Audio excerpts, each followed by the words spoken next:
The sanctuary doctrine, hello everybody.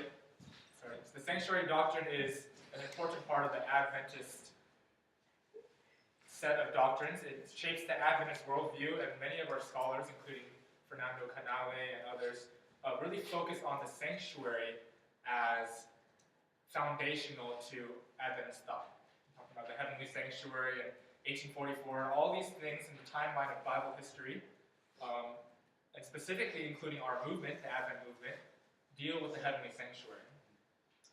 Now, the temple, or the sanctuary, and it was more likely known as the temple, thought of as a temple to the Jewish mindset of the first century, was a significant figure in the minds of the Jews then as well. This is talking about people during the time of Paul, the time of Jesus, the time of Mark, Matthew, Luke, and John. The temple had a very specific place in the Jewish people's heart. And I'd like to suggest that it's not so similar to our view of the sanctuary, but rather had more implications. And maybe those implications can also further our thought and our understanding of the sanctuary doctrine as well. So before Solomon built a temple at Jerusalem, the tribes of Israel worshipped at Shiloh. A number of different sanctuaries across the place, some in Dan and other places, but Shiloh was the main head one, and destroyed by the Philistines in about 1000 BC. The Ark of the Covenant was moved to Jerusalem, where they worshipped. This is where David was dancing when he was coming back to Jerusalem, and then his wife was mad at him. And this is the context. This is the first temple at Jerusalem. And Solomon built the temple, the house of the Lord. You know, there was a very grand structure. Everyone, all the pagan nations came to see the glory of the temple in Jerusalem. And this was built by Solomon. Later, because of the apostasy of the Israelites and specifically those at Jerusalem, the priests and whatnot, the temple was destroyed by Nebuchadnezzar.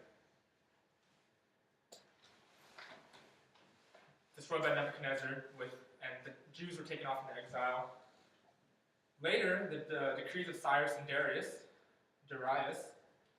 the temple was rebuilt under the tutelage of Zerubbabel, and it was known as Zerubbabel's temple. So far we had Solomon's temple, Zerubbabel's temple that was rebuilt, and this brings us into the intertestamental period between the Old Testament and the New Testament. Now, even during this time, that temple was brought to shambles by invading Roman and Grecian armies, and it was this temple, Zerubbabel's temple, that Herod the Great rebuilt for the Jews. And this is where we come to the first century, and this is the context of the temple that Jesus, that the apostles and the disciples had in mind when the temple was being mentioned. Now I have a quote here from the Dictionary of Jesus, the textbook for our Life and Teachings class. It's a very great resource. I recommend using it in your own Bible studies. It wasn't so useful during the class, but that's another story. And I want to read to you this article about the temple. And it's describing the temple, it's describing the grandness of it, how Herod rebuilt it and basically filled in the land so that it could be grand, huge, much bigger than it was before. And as I read this, try to picture this in your mind. These are the contexts where Jesus was ministering. So Herod was a man of great ambitions, and his reconstruction of the temple of the Jews reflected that aggrandizing character. In the process, he found it necessary to reshape the topography of Jerusalem. The middle of the Tyropoeon Valley, bordering the temple on the west, he filled in, and he did the same to other valleys and the other mounts of the surrounding the temple. So basically what he did was, here was a temple and there's some valleys around it, and he basically got the men with shovels and filled it up with dirt so he could make it even bigger. And I'm just for the sake of time, I'm not going to read these word for word, but I'm going to point out some key points from the article. The Temple Mount's walls were 1,590 feet on the west, 1,000 feet on the north, 1,500 feet on the east, and 900 feet on the south, and it approximated a rhomboid equivalent to 5 football fields. So this is a big, big temple. This is not just, we have the Mosaic Tabernacle, the Messiah's Mansion come every now and then. We see this small tabernacle. Yes, this was Moses' tabernacle, but the temple that Herod built and the temple that the disciples said, wow, look, Jesus, look what great temple Herod has built us.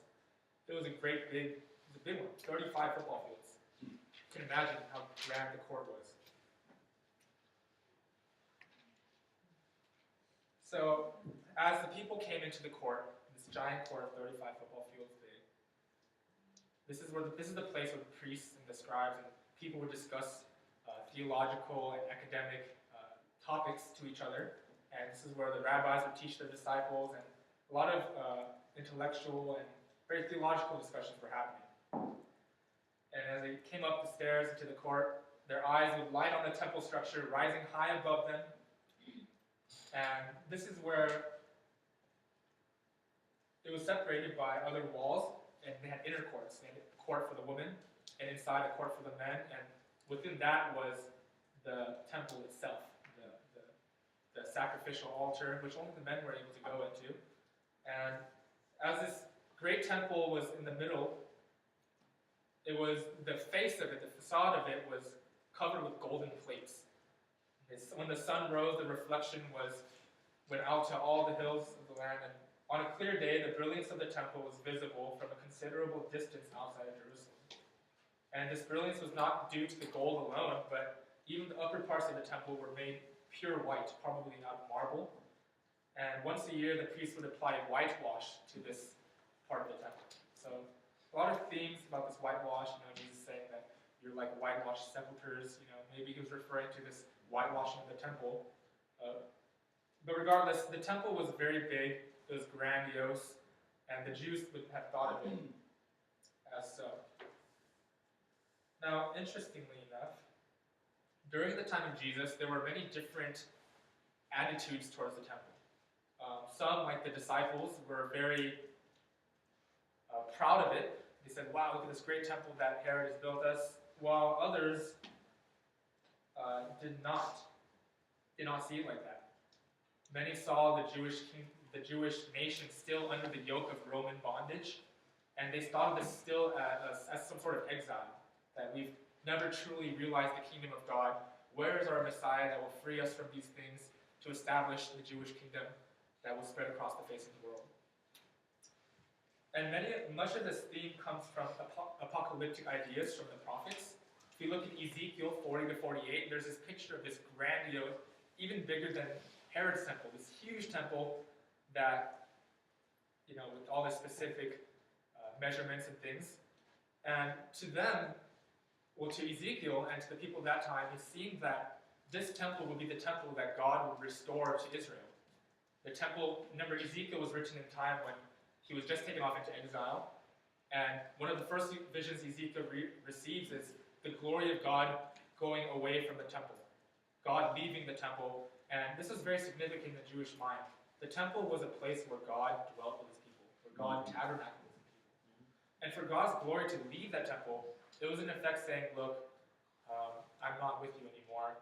You are not my covenant people. Very significant things.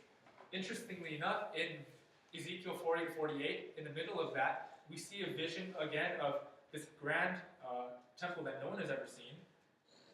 But the glory of God comes back from the east and abides in the temple. Very apocalyptic things. In this context also we see things talked about the king who is to come to unite Israel and Judah under one kingship. And these apocalyptic things, I suggest, were very prevalent and very in the forefront of the Jewish minds at Jesus' time.